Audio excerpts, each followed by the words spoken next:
ہم نے اپنے آپ کو اس چیز سے، فرقہ واریت سے بلند کرنا ہے۔ علامہ اقبال علیہ الرحمہ نے یہ بڑی خوبصورت بات کہی ہے، یہی مقصود فطرت ہے، یہی رمز مسلمانی، اخوت کی جہانگیری، محبت کی فراوانی، بتانے رنگ و خون کو توڑ کر ملت میں گم ہو جا، نہ تورانی رہے باقی، نہ ایرانی نہ افغانی۔ کہ ان بتوں کو توڑ دو، بتانے رنگ و خون کو توڑ کر ملت میں گم ہو جا۔ سارے رنگ، کوئی رنگ تم پر نہ ہو، نہ سنی رنگ ہو، نہ شیعہ رنگ ہو، نہ دیوبندی رنگ ہو، نہ بریلوی رنگ ہو، نہ اہل حدیثی رنگ ہو،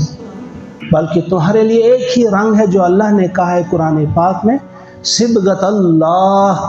اللہ کا رنگ، ومن احسن من اللہ صبغہ، اور اللہ